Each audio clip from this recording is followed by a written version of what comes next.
കേരളത്തിന്റെ സാമൂഹിക സാംസ്കാരിക നവോത്ഥാന കാലമാണ് 19-ാം നൂറ്റാണ്ട്. അന്നുവരെ നിലനിന്നിരുന്ന ജാതി വ്യവസ്ഥ ചോദ്യം ചെയ്യപ്പെട്ട കാലം. മിഷണറിമാരുടെ പ്രവർത്തനത്താൽ വിദ്യാഭ്യാസത്തിന് പുതിയ വാതിലുകൾ തുറന്ന കാലം. ബൗദ്ധിക അരക്ഷിതാവസ്ഥയും ആത്മീയ ജീർണതയും സാമൂഹിക അധപതനവും കൊണ്ട് മലീമസമായിരുന്ന കേരള സമൂഹത്തെ സമഗ്ര നവോത്ഥാനത്തിന്റെ പൊൻപുലരിയിലേക്ക് നയിക്കാൻ മദർ എലീശ്വ കൊളുത്തിയ സമർപ്പിത തിരുനാളം ആത്മീയതയുടെ ദീപശിഖയായി ഇന്നും പ്രശോഭിക്കുന്നു.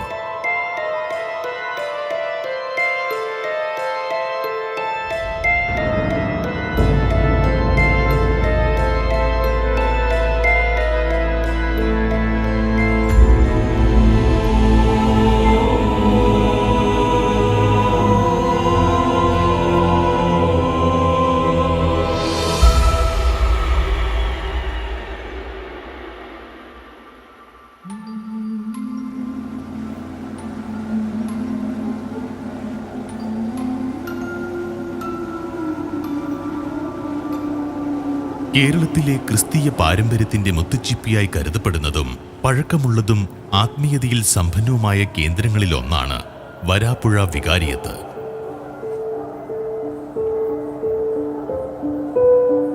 ഇത് ഇന്ന് എറണാകുളത്തിനടുത്തുള്ള വരാപ്പുഴ ദ്വീപിൽ സ്ഥിതി ചെയ്യുന്നു.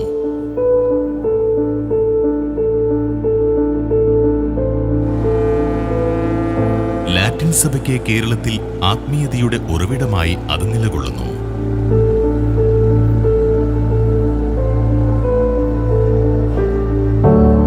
ഇന്ന് കാണുന്ന നിരവധി പള്ളികളും സെമിനാരികളും സ്കൂളുകളും സാമൂഹിക സേവന സ്ഥാപനങ്ങളും ഇവിടെ നിന്നാണ് വളർന്നു വന്നത്.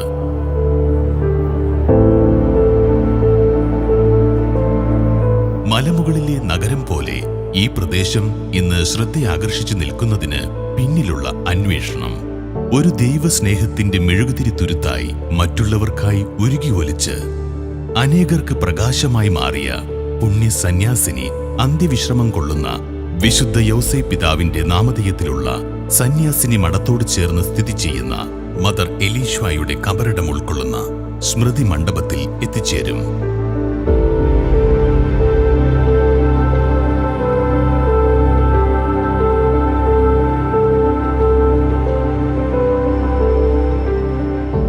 കേരളത്തിൽ സ്ത്രീ സന്യാസം എന്ന ഒരു സങ്കല്പം ഇല്ലാതിരിക്കെ മേലധികാരികളുടെ അനുവാദത്തോടും ആശീർവാദത്തോടും കൂടെയാണ് മദർ എലീശ്വ ഒരു സന്യാസ കുടുംബം ആരംഭിക്കുന്നത്.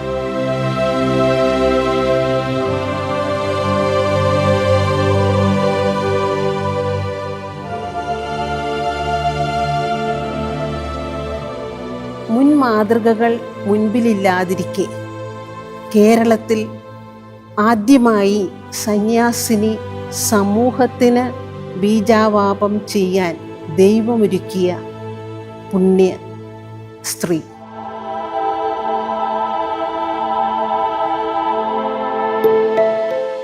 എലീശ്വയാണ് ആദ്യത്തെ നവോത്ഥാന നായിക. കാരണം സ്ത്രീകൾക്ക് അന്ന് വിദ്യാഭ്യാസത്തിന് അനുവാദമുണ്ടായിരുന്നില്ല. സ്ത്രീ വിദ്യാഭ്യാസത്തിന്റെ തുടക്കക്കാരിയാണ് മദർ എലീശ്വ.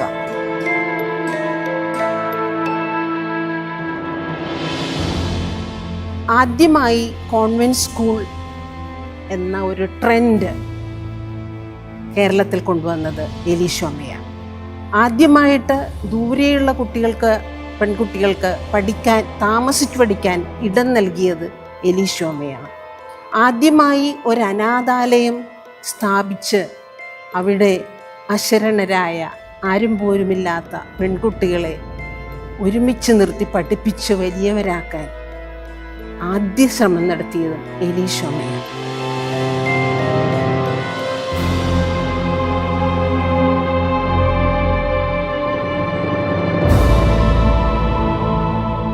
കൊച്ചി തുറമുഖത്തോട് ചേർന്ന് കിടക്കുന്ന വൈപ്പിൻ ദ്വീപിലെ ഒരു കൊച്ചു ഗ്രാമമാണ് ഓച്ചിന്തുരുത്ത്.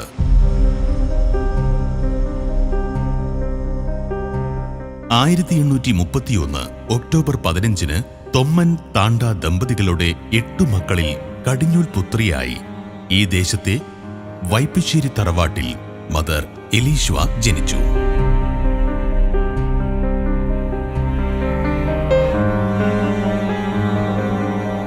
പരമ്പരാഗതമായി യോദ്ധാക്കൾ ആയിരുന്നതിനാൽ കപ്പിത്താൻ കുടുംബമെന്നും അറിയപ്പെട്ടിരുന്ന ഈ തറവാട് ദൈവവിളികളാൽ സമ്പന്നമായിരുന്നു.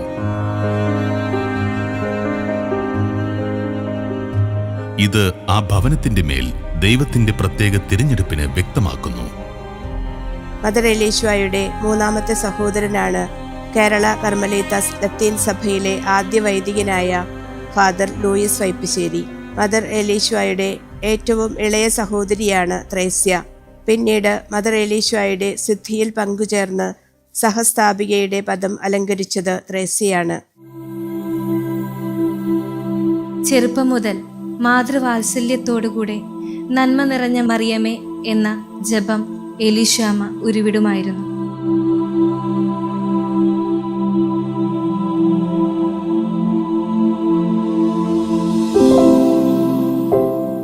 പത്തൊമ്പതാം നൂറ്റാണ്ടിലെ അയിത്തം, തൊട്ടുകൂടായ്മ മുതലായ സാമൂഹിക അനാചാരങ്ങളുടെ നടുവിൽ സ്ത്രീ വിദ്യാഭ്യാസം അസംഭവ്യമായ കാര്യമായിരുന്നെങ്കിലും തൻ്റെ ഭവനത്തിൽ തന്നെ പഠിക്കുവാനുള്ള അവസരങ്ങൾ എലീശ്വാമയ്ക്ക് ലഭിച്ചു.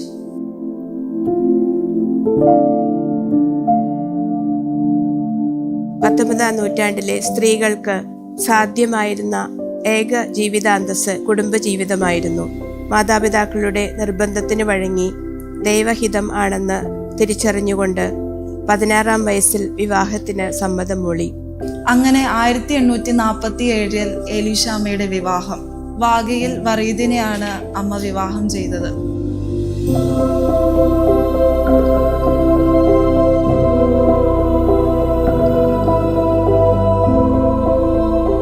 അപ്പച്ചനും അമ്മച്ചിയും ഞങ്ങൾക്ക് എലീശ്വാമയെക്കുറിച്ച് ചെറുപ്പത്തിൽ വളരെയേറെ കാര്യങ്ങൾ പറഞ്ഞു തരുമായിരുന്നു.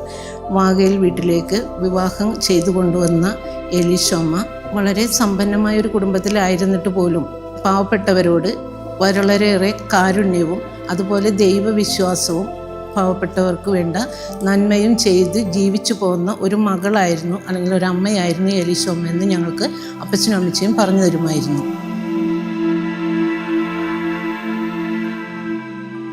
വിവാഹത്തിന് ശേഷം 1850 ഏപ്രിൽ 21 അന്ന എന്ന ഒരു കുഞ്ഞിൻ്റെ അമ്മയായി.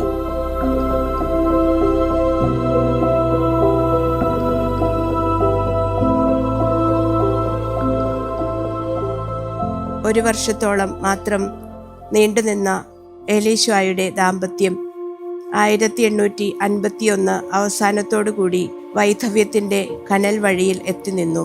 ജീവിതത്തിലെ എല്ലാ നിയോഗങ്ങൾക്കും ആഴവും അഴകും അർത്ഥവും ഉള്ളതുപോലെ എലീശ്വാമയുടെ ജീവിതത്തിലെ ഏറ്റവും വലിയ വഴിത്തിരിവായിരുന്നു ബത്തരുവിൻ്റെ മരണം.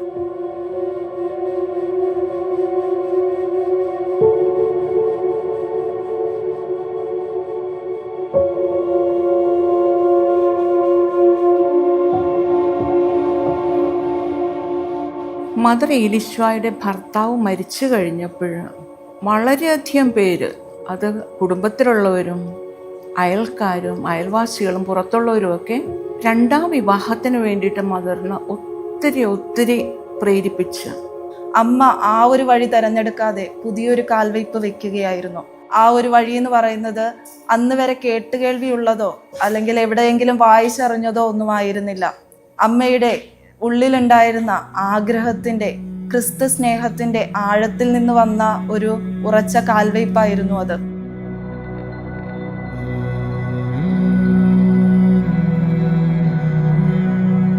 പക്ഷെ മദറിൻ്റെ ഹൃദയം എപ്പോഴും പ്രാർത്ഥനയ്ക്ക് വേണ്ടിയിട്ട് വെമ്പൽ കൊള്ളുന്ന ഒന്നായിരുന്നു. അതുകൊണ്ട് മദർ തൻ്റെ ഭർത്താവിൻ്റെ സഹോദരന്മാരോട് പറഞ്ഞ് കളപ്പുര ഒന്ന് നേരെയാക്കി, ഒന്ന് വൃത്തിയാക്കി പ്രാർത്ഥിക്കാനുള്ളൊരു സൗകര്യം ഉണ്ടാക്കി കൊടുക്കണമെന്ന്.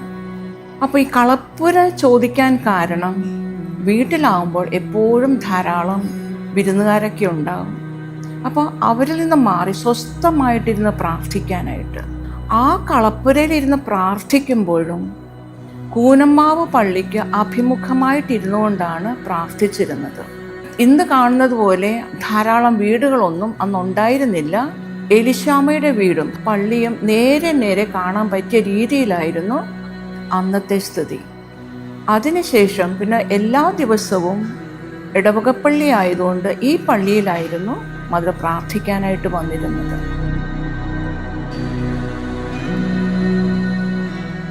കളപ്പുരയിലെ അറകളിലൊന്ന് പലകകൾ കൊണ്ട് തിരിച്ച് ബാഹ്യലോകത്തിൽ നിന്നകന്ന് മദർ എലീശ്വ മൗനമായി പ്രാർത്ഥിച്ചിരുന്നു. ആ പുണ്യസ്ഥലം ഇന്ന് മ്യൂസിയമായി സൂക്ഷിക്കപ്പെട്ടിരിക്കുന്നു.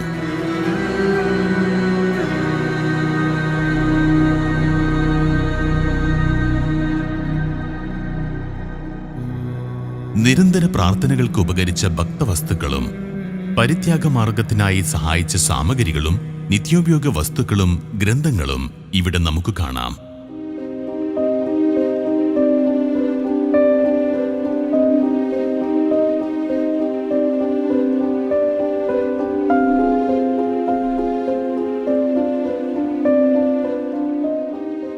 മദർ എലീശ്വായുടെ ഈ ധ്യാനാത്മക ജീവിതം ഹൃദയത്തിൽ ചലനങ്ങൾ സൃഷ്ടിക്കുകയും ദൈവവിളിയിലേക്കുള്ള വാതിലുകൾ തുറക്കുകയും ചെയ്തു.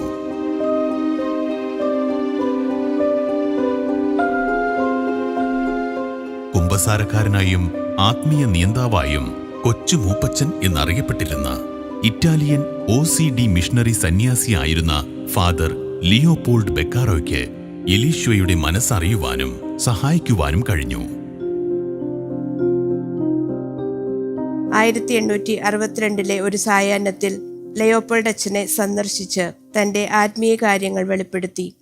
എന്നാൽ ഞാൻ പറയുന്നവയെല്ലാം നന്നായി മനസ്സിലാക്കുകയും എനിക്ക് വേണ്ട ആധ്യാത്മിക ഉപദേശങ്ങൾ നൽകുകയും ചെയ്തു. 1842 മെയ് 8 ജനിച്ച എലീശ്വയുടെ ഏറ്റവും ഇളയ സഹോദരിയാണ് ത്രേസ്യ.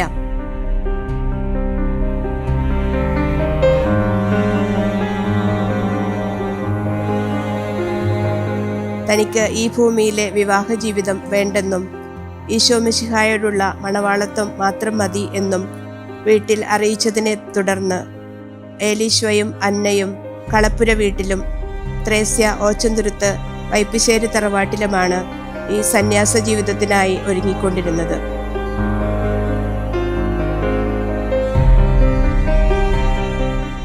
1862 മുതൽ 66 വരെയുള്ള കാലഘട്ടത്തിൽ ഫാദർ ലിയോപോൾഡ് ബെക്കാറോയുടെ ആധ്യാത്മിക ശിക്ഷണത്തിലാണ് എലീശ്വയും അന്നയും ത്രേസ്യയും മുന്നോട്ട് നീങ്ങിക്കൊണ്ടിരുന്നത്. അപ്പോൾ അച്ഛൻ അവരെ പറ്റി, അവരുടെ വിശുദ്ധിയെപ്പറ്റി, അവരുടെ ആധ്യാത്മികതയെപ്പറ്റി, അവരുടെ ഭക്തിയെപ്പറ്റിയെല്ലാം നല്ല ബോധ്യമായിരുന്നു. എലീശ്വ അമ്മയുടെ ആത്മീയ ജീവിതത്തെക്കുറിച്ച് ലിയോപോൾഡ് അച്ഛനിൽ നിന്നും കേട്ട ബർണാദിൻ ബച്ചിനെല്ലി മെത്രാപ്പോലിത്ത ജനീവയിൽ നിന്നും രണ്ടാം സഭ സന്യാസികളുടെ നിയമാവലി വരുത്തുകയും വേണ്ട ഭേദഗതികൾ വരുത്തിയതിനു ശേഷം അത് മലയാളത്തിലേക്ക് തർജ്ജിമ ചെയ്യുന്നതിനും പിതാവ് ലിയോപോൾഡ് അച്ഛനെ ഏർപ്പെടുത്തി.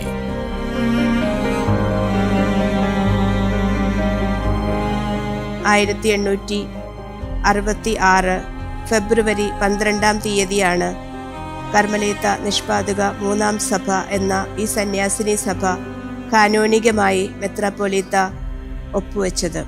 സഭ സ്ഥാപിക്കുന്നതിനുള്ള എല്ലാ നടപടികളും പൂർത്തിയായ നിമിഷത്തിലാണ് ലിയോപോൾഡ് ബെക്കാറോ തദ്ദേശീയ വൈദികനും പ്രിയോരുമായിരുന്ന ചാവറയച്ചനോട് ഒരു വിധവയും മകളും ഒരു ഭവനത്തിൽ കൂനമ്മാവിൽ സന്യാസ ജീവിതത്തിന് ഒരുങ്ങുന്നുണ്ടെന്ന വാർത്ത അറിയിച്ചത്. തന്നാൽ കഴിയുന്ന സഹായം ഈ ഉദ്യമത്തിന് വേണ്ടി നൽകാൻ ചാവറയച്ചൻ നല്ല മനസ്സോടെ തന്റെ തീരുമാനം അറിയിച്ചു.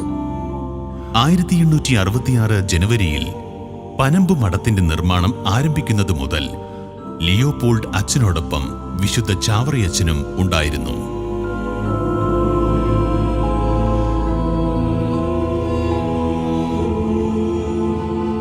കേരളക്കരയിലെ ആദ്യ സന്യാസിനി ഭവനമാണ് കൂനമ്മാവ് കഷണ്ടിയാൻ പറമ്പിൽ സ്ഥാപിച്ച പനമ്പ് മഠം.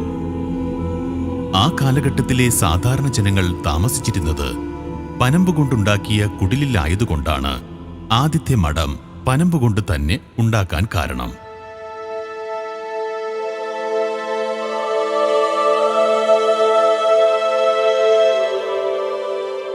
ഈ പനമ്പ് മഠം എന്ന് പറയുന്നത് മുളയെടുത്തിട്ട് അത് ചീവി നേർപ്പിച്ച് പായ നെയ്യുന്നത് പോലെ നെയ്തുണ്ടാക്കുന്ന വലിയ പായകളാണ് ഈ പനമ്പെന്ന് പറയുന്നത്. ഈ പനമ്പ് വെച്ച് വീടിൻ്റെ 4 വശവും മറക്കും. മതിലിന് പകരം വയ്ക്കുന്നത് ഈ പനമ്പായിരിക്കും.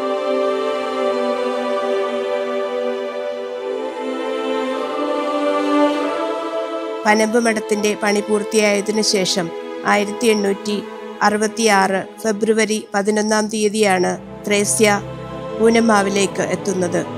തുടർന്ന് 1866 ഫെബ്രുവരി 13 തീയതി ഈ മൂവർ ഫാദർ ലിയോപോൾഡിൽ നിന്നും കർമ്മലീത്ത ഉത്തരീയം ഏറ്റുവാങ്ങി ആദ്യമായി കേരളക്കരയിൽ ഒരു സന്യാസിനി സമൂഹ ജീവിതം നയിച്ചു.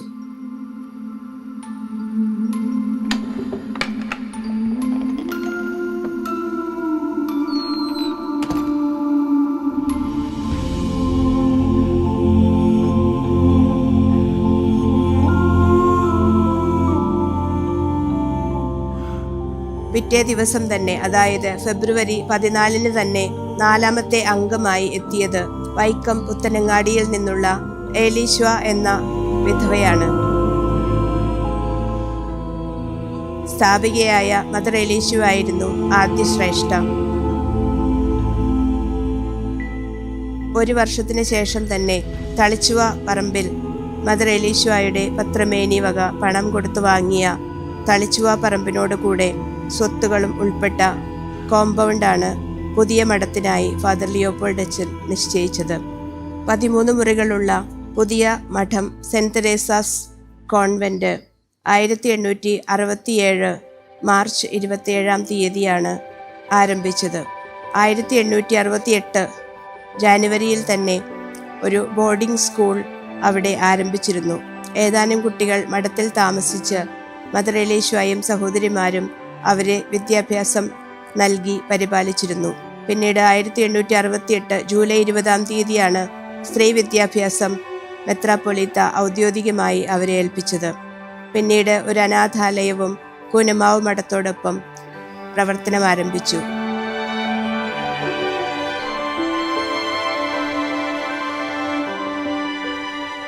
സ്ത്രീ സമൂഹത്തെ സംബന്ധിച്ചിടത്തോളം 19ാം നൂറ്റാണ്ട് ഒരു ഇരുണ്ട യുഗം എന്ന് നമുക്ക് വിശേഷിപ്പിക്കാവുന്നതാണ്. അത്രയേറെ പിന്നാമ്പുറത്തേക്ക് തള്ളപ്പെട്ട സ്ത്രീ ജീവിതങ്ങൾക്ക് അല്ലെങ്കിൽ സ്ത്രീ സമൂഹത്തിന് ഒരു ഉയർത്തെഴുന്നേൽപ്പ് നൽകാൻ ഏലീശ്വ അമ്മ എന്ന വ്യക്തിക്ക് സാധിച്ചത് 1868 തന്നെ സ്ത്രീകൾക്കായുള്ള വിദ്യാഭ്യാസം തുടങ്ങാൻ സാധിച്ചതാണ്.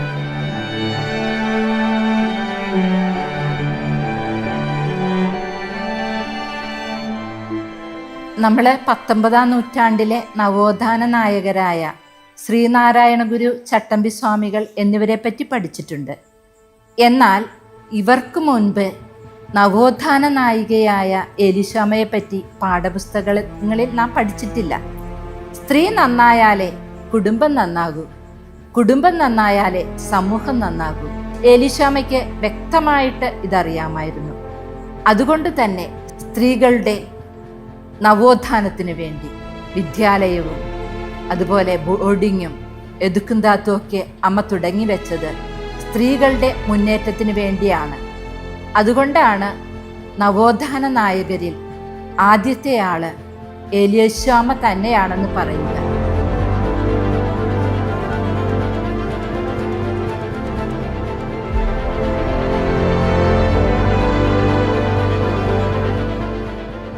ആയിരത്തി 1809 ഒരു വിധവയായ സ്ത്രീ അമേരിക്കയിൽ ഒരു സന്യാസിനി സമൂഹത്തിന് തുടക്കം കുറിച്ചു. അതുപോലെ തന്നെ 19ാം നൂറ്റാണ്ടിൽ 8 സന്യാസിനി സഭകൾക്ക് രൂപം കൊടുത്തത്, സ്ഥാപിച്ചത് വിധവകളായ സ്ത്രീകളാണ്. അങ്ങനെ നോക്കുമ്പോൾ 1866 ഏലീശ്വമ്മ വിധവയായ ഒരു സ്ത്രീ ഒരു സന്യാസിനി സമൂഹത്തിൻ്റെ തുടക്കം കുറിക്കുമ്പോൾ അതിന് വലിയ പ്രസക്തിയും സ്ഥാനവും ഉണ്ടെന്ന് നമുക്ക് മനസ്സിലാവും.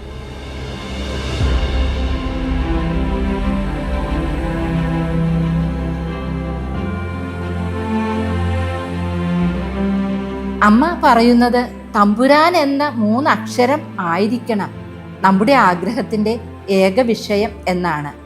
നമുക്ക് എന്തുമാത്രം ആഗ്രഹങ്ങൾ മറ്റുണ്ടായാലും തമ്പുരാൻ എന്ന ആഗ്രഹം ഉണ്ടാകുമ്പോൾ പ്രതിസന്ധികൾ തരണം ചെയ്യുവാൻ നമുക്ക് ശക്തി ലഭിക്കും.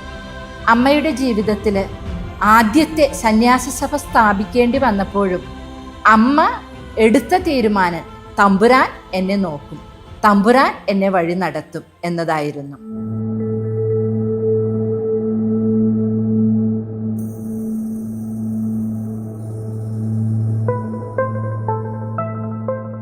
ആയിരത്തി 1886 വരാപ്പുഴ വികാരിയാത്ത് വരാപ്പുഴ അതിരൂപതയായി ഉയർത്തപ്പെടുന്നത്.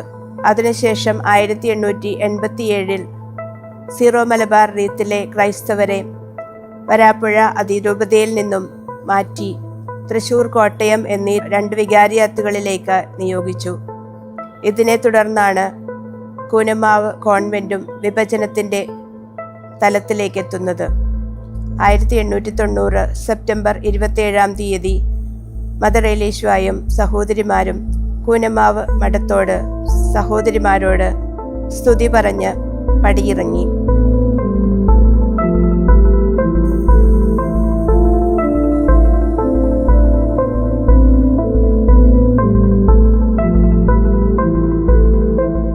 ഒരു പരാതിയോ പരിഭവമോ ഒന്നും പറയാതെ ഇതും ദൈവത്തിൻ്റെ ഹിതമാണെന്ന് ഏറ്റുപറഞ്ഞുകൊണ്ട് ഇതാ കർത്താവിൻ്റെ ദാസി എന്നുള്ള ഒരു ബോധ്യത്തിൽ, ആ ഒരു ഉറച്ച വിശ്വാസത്തിൽ നോക്കിക്കാണുവാനും നേരിടുവാനും എലിശാമയ്ക്ക് സാധിച്ചു.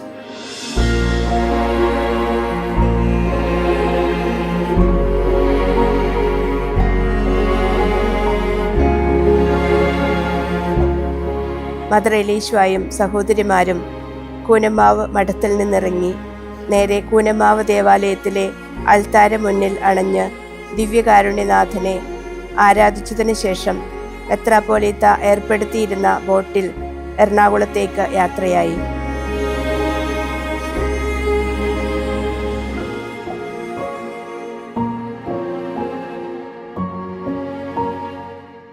വരാപ്പുഴയുടെ സഹായമെത്രാനും വൈദികരും മിഷണറിമാരും ജനങ്ങളും ചേർന്ന് വളരെ ആഘോഷമായി മദർ എലീശ്വായെയും സഹോദരിമാരെയും വരാപ്പുഴയിലേക്ക് സ്വീകരിച്ചു. അന്നേ ദിനം തന്നെ സെയിൻറ്റ് ജോസഫിൻ്റെ നാമധേയത്തിലുള്ള മഠം ആശീർവദിക്കുകയും മദർ എലീശ്വായും സഹോദരിമാരും ജീവിതം ആരംഭിക്കുകയും ചെയ്തു. അന്നേ ദിവസം തന്നെ കൂനമാവിൽ നിന്നും വന്ന 41 അനാഥ കുട്ടികളെ ചേർത്തുകൊണ്ട് അനാഥ മന്ദിരവും പ്രവർത്തനം ആരംഭിച്ചു. 1891 തന്നെ സ്കൂളും അനാഥ മന്ദിരവും ബോർഡിംഗ് ഹൗസും പ്രവർത്തനം ആരംഭിച്ചു.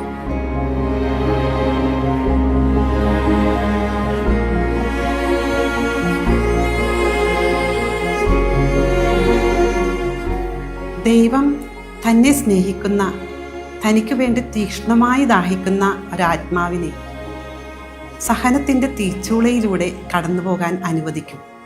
വിശുദ്ധരുടെ ജീവിതത്തിലും നമുക്ക് ഒരുപാട് അനുഭവങ്ങൾ കാണാൻ സാധിക്കും.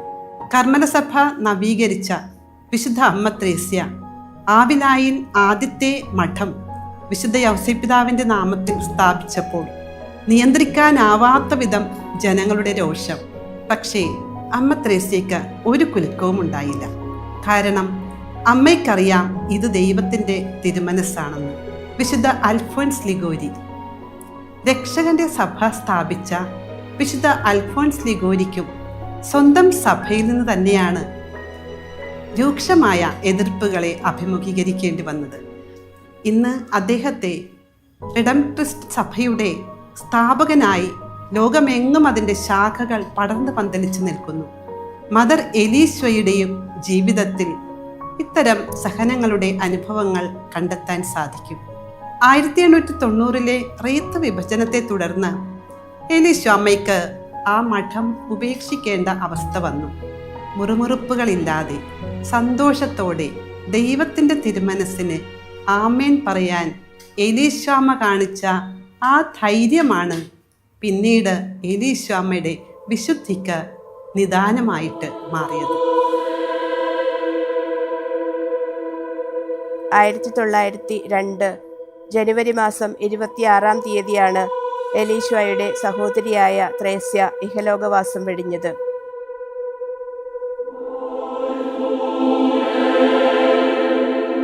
മദർ എലീശ്വയുടെ മകൾ അന്ന കൂനമാവിൽ വെച്ച് തന്നെ 1871 മെയ് മാസം 24-ാം തീയതി തന്നെ മരണമടഞ്ഞിരുന്നു. ജീവിതത്തിന്റെ അന്ത്യം വരെയും കടന്നു പോകേണ്ടിയിരുന്ന കഠിന വഴികളെ പ്രാർത്ഥനയുടെയും എളിമയുടെയും പാതുകമണിഞ്ഞ് മദർ എലീശ്വ അതിജീവിച്ചു.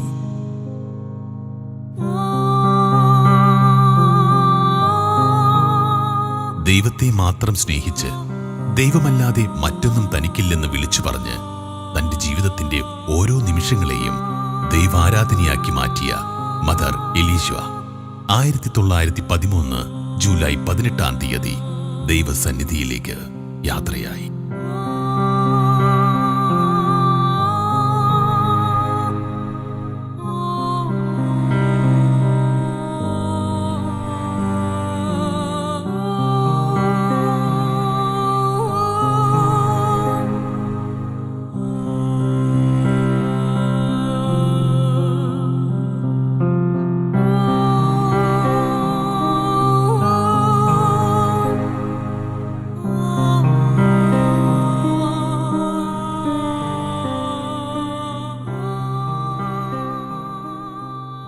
ധന്യ മദർ എലീശ്വ കർമ്മലിത്ത നിഷ്പാദക 3-ാം സഭ 1766 കൂനമാവിൽ നിന്ന് ആരംഭിച്ച ആ ചെറിയ വിത്ത് ഇന്ന് ലോകമെമ്പാടുമുള്ള CTC എന്ന മഹാവൃക്ഷമായി വളർന്നിരിക്കുന്നു എന്ന് കാണുമ്പോൾ ഞാൻ ദൈവത്തിന് നന്ദി പറഞ്ഞു സ്തുതിക്കുന്നു. ഇന്ന് ഞങ്ങളുടെ CTC സഭ 1350 അംഗങ്ങളും 223 കോൺവെന്റ്സ്, ഇന്ത്യയിൽ 11 പ്രോവിൻസുകളും വിദേശ രാജ്യങ്ങളിൽ Germany, Italy, Rwanda, USA, Austria, Tanzania and Zambia എന്നിടങ്ങളിലും 77 രൂപതകളിലും ഞങ്ങളുടെ CTC സഭ according the signs of the time പലവിധ പ്രേക്ഷിത പ്രവർത്തനങ്ങൾ ഞങ്ങൾ ചെയ്തുകൊണ്ടിരിക്കുന്നു. ഞങ്ങളുടെ ഫോർമേഷനിലും അമ്മയുടെ ആധ്യാത്മികത ആഴപ്പെടുത്തിക്കൊണ്ട് അതുവഴി ഹൃദയവും മനസ്സും ദൈവത്തോടും മനുഷ്യരോടും അടുത്ത് വരുവാൻ ഞങ്ങളെയെ രൂപപ്പെടുത്തിക്കൊണ്ടിരിക്കുന്നു. ധന്യ മദർ എലീശ്വയെ നമ്മെ ദൈവസ്നേഹത്തിൻ്റെ ഉപകരണങ്ങളായി മാറ്റി അമ്മയുടെ ജീവിതശൈലിയിൽ നാം ചലിക്കുവാൻ അമ്മയുടെ അനുഗ്രഹം നമുക്ക് ഉണ്ടാകട്ടെ എന്ന് പ്രാർത്ഥിക്കുന്നു, ഞാൻ ആശംസിക്കുന്നു.